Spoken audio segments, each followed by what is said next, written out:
Thank you. It's really my pleasure to be here today. Well, is it too loud? Okay. So I'm here with you today to share with you an incredible experience, an experience that has changed me so much because I decided to come here and share it with you guys in the hope that it will touch your heart as much as it has touched mine. Okay? So it all started in a gynecology lecture. Not the most inspiring of lectures, as most of us know. And my mind was drifting, and I was thinking, and I was saying to myself, why wasn't I doing something amazing with my life? Why did life seem to have no flavor in terms of my career? I was so excited in first year. Why wasn't I excited now?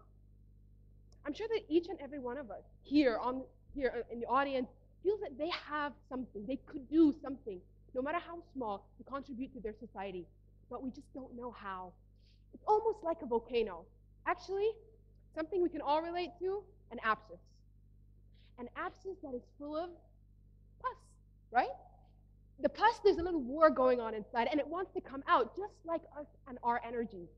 We have potentials, we want to bring it out, but we don't know when it's going to drain. We don't know when it's going to explode, okay? So, hands up if anybody here has ever actually felt like an abscess before. Be honest. Who's felt like an abscess? Okay, I was feeling like an abscess too. So, I was saying, well, this little abscess here, I've had enough of motivational books. I've had enough of motivational talks. I'm going to go and speak to people. I'm going to go to speak to people that have done something that I've always dreamed of. And nothing sounded more exciting than traveling all over the world and being a doctor. You know, going to areas of crisis and going to areas of war where I could help people, not only medically, but psychologically. Why not? Okay, so I went on Google and I searched online and I met great characters. But there are particularly three people that struck my mind. And these are the three people I want to speak about today. So let's start our journey in Syria, okay? And in particularly in Aleppo, okay? Um, before that, if we close our eyes and we think about Syria, what do we imagine? We can imagine the flag with the stars and beautiful. We can imagine bodies of dead children lined up beside each other. We can imagine blood. We can imagine buildings down and looking destroyed. I'm not here to talk about war. I'm here to talk about a character that's inside that war that totally taught me something amazing. This is Dr. Osman, this one, and he is a criminal. He is a military target. His crime, which he commits 24/7, is basically to treat the injured civilians and the soldiers from the Free Syrian Army. At any moment, he could be persecuted and caught. Okay? But he takes the risk, and he does it every single day. So, as you can tell, there's a whole lot of despair, there's a lot of emergency, there's a lot of fear, yet somehow he just keeps on doing it. And when I heard that when he was talking, he was saying that doctors are the perfect military target in war zones, especially in war zones. And I was like, why is that? Why would doctors be perfect military targets? They're just people who help, right? Because doctors are the ones who heal the wounds. Doctors are the ones who stop the bleeding. Doctors are the ones that wrap your limbs and help you to get back out there and fight you for your freedom and talk out loud. So doctors are amazing people that help people gain their freedom. Despite all the fear and despair and the horrible things that happen, these people are still human beings. Here's them playing badminton. This is in the night when the workload is less and there's less patients coming in. There's Dr. Osman even playing badminton here. They even held a wedding. A young woman called Bushra was a volunteer in the hospital, and she met and later on married a young man who also was a volunteer in the hospital. And they held a little wedding party inside the hospital as a sort of, a feeling of optimism. And when I heard about that, I thought, wow, despite all this disparity, despite all the people breaking up and dying, there's still love out there. There's still people who get together. And that totally inspired me. Yeah, I don't want to spoil it, but on November the 21st, 2012, as more patients were being rushed into the hospital, there was this giant explosion. And then thick chunks of bricks were falling through the air. And it was all black. Then people started screaming and shouting. It was pure chaos. What happened? A bomb had just hit Dar al-Shifa. 2 bombs. On purpose. Again. Most of Dar al-Shifa was on the ground. And obviously, as you'd expect, there's people inside. And there are also people who died. One of those people who died was Bushra. And she'd only been married for 2 weeks. Another was Dr. Abu Faisal, who was a man who was just minutes before the collapse. He was resuscitating a patient with cardiac arrest. Ironically, the building collapsed and Dr. Faisal didn't make it, yet the cardiac patient made it out alive. Very ironic. And here's a picture of, this was before and this was after. Obviously, it was a complete disaster. And try to imagine with me when buildings are falling down and people are screaming, people are shoveling the rubble and there's limbs everywhere, and it's a true catastrophe. And journalists were all around the doctors, and Dr. Osman was standing in the middle of it. And I could not describe to you the look on his face. And not just the look on his face, his words. I want you to look at his face while the journalist was asking him, what are you going to do? What's happening? This is what he said. Don't look at me, look at his face while I'm saying it, okay? He said, I am not the man who's afraid of the battle. I am not the man who is afraid of his beauty. This is my life. This is my message. We save lives, and we will continue. We will build this hospital again, and we will work again. Despite all this catastrophe, he can manage to be so perseverant. Imagine if we had that kind of strength.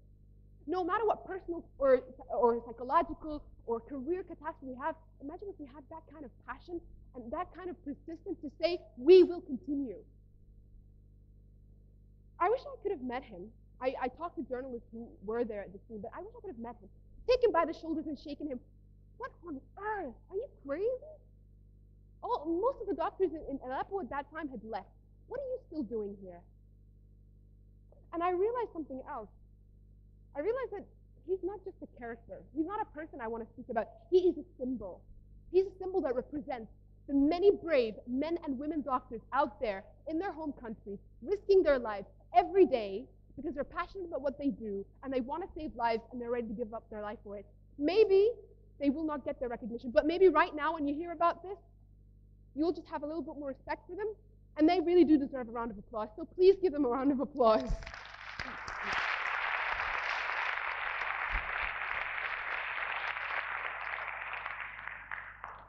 So at that time, when I heard about this story, I was scared.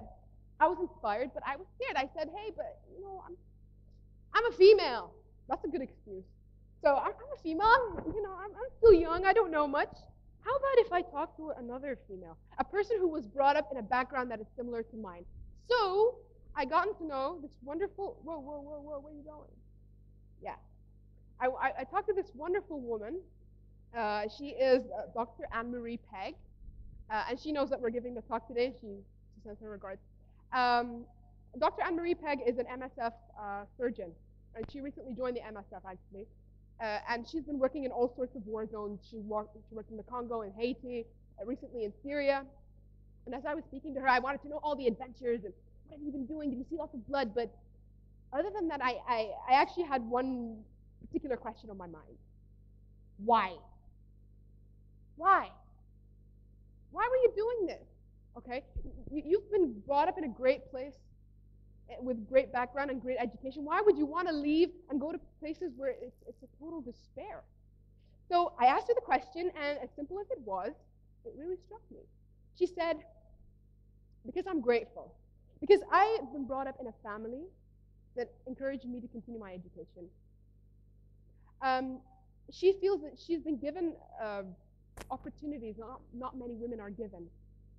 And she said 3 words, not I love you, no. She said, with privilege comes responsibility. We think about that. Aren't we all privileged? Each and every single one of you here, right now, watching this, we're all privileged, especially you lady doctors out there. We are given opportunities that not many people are given. We are given a sense of trust here in Egypt. It's a blind sense of trust in us. We should feel that great sense of privilege, whether we feel it's a spiritual privilege or a humanitarian, whatever. We are truly privileged. Shouldn't we be responsible for something? No matter how small or big it must be, with privilege comes responsibility. It's not a choice, it's a duty. It's a duty on each and every single one of us, no matter how small. Don't underestimate the size of your actions. But with privilege does come responsibility. And that was my second lesson. I said, hey, okay, yeah, I could do this. I was all pumped up and ready to go. And I said, hey, okay, I'm going to go and set up my own NGO and do all sorts of exciting things. And I wanted to talk to friends and all. So I was really excited. And then came the third thought, the third excuse, which was, but I'm poor. I'm broke. I'm a medical student. I don't have much to give. I don't know many people. Really. I was giving myself all these great excuses, and I was starting to believe myself. And and I was and ever since that lecture in gynecology that I was attending, I didn't study that much. So I was saying, hey, I got studies. I'm broke. I don't have experience. Let's just leave this till later. I'll write it down and I'll leave it till later. Okay? So, subhanallah, came to my path several people who are college students like us, medical students. And I'd heard about their stories locally who had just done little things, but they were something they were truly passionate about doing for years. And one of those people was this young man, this guy in the middle. He's called Salman al-Fi'i. Salman al-Fi'i is an Egyptian, but he is American. He was American-born and born to Egyptian parents. And just like most of us, he's broke. He's got studies. He wants to build his CV, like all of us. And he was on the verge of selling his car, actually. But he managed to do something. And that got me kind of interested and kind of jealous, too. I said, hey, I want to do something, too.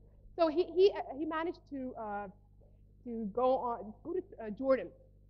Okay, he went to Jordan at Mafraq, which is at the Jordanian-Syrian border. And his passion and what he wanted to do was to give aid to refugees. And I don't know if you know about the life of a refugee. Imagine having to leave your family, your extended family, leaving your home, leaving your education, leaving your laptop even. Okay, it's scary. And going on a dangerous road to a strange land where you don't know if you're welcome, you don't know if you're going to get food or water, you don't know how you're going to be treated. So his heart went out to those people. He said, I'm going to go, I'm going to take out loans, I'm going to get some help. And he managed to go there. And the funny thing about it is, as noble as it was, and he spent thousands of dollars helping, giving hygiene packs and underclothing and all sorts of things, that's great and everything, but the spontaneity of it is that truly struck me. I said, he's just like me and he did something. What's the difference? The difference is he did not let his weaknesses get in his way. We are all on the verge of doing that. We say, I've got energy, I can do stuff, but we always let our weaknesses get in our way. We always put excuses. Hey, I'm broke. Hey, I got studies. Hey, I got stuff. So, I want to kind of conglomerate all the 3 lessons, and I want to reach a conclusion. I learned from Dr. Osman, we have to find a passion. We have to find something that we're ready to hold on to the rest of our lives. Number 2, we always have to remember that with privilege comes responsibility. It's not a choice, it's a duty. And from Salman, I learned that don't let our weaknesses get in our way. Let's do something. Let's do something today. Let's do something no matter how small it is. We can do something in ourselves. We can do something in our homes, in our families, with our friends, in our university, in our city, in our nation, in our world. We can do something today, as small as it seems. This is the thing. When you take the first step, this is what makes us doctors who can change the world. And this is why I entitled my presentation. So I'm sure you're thinking I'm pretty radical. And I'm nearly done. But I don't want to leave you like that. I want to leave you with a closing quote from an amazing book called Kisses from Katie by Beth Clark. And I want you, even if you want to close your eyes, I'm going to read it out to you. It says, people who really want to make a difference in the world usually do it in one way or another. And I've noticed something about people who make a difference in the world. They hold the unshakable conviction that individuals are extremely important, that every life matters. They get excited over one smile. They are willing to feed one stomach, educate one mind, and heal one soul, one wound. They aren't determined to revolutionize the world all at once. They are satisfied with small changes. Over time, the small changes add up. Sometimes they transform cities, sometimes nations, and yes, the world. Thank you very much.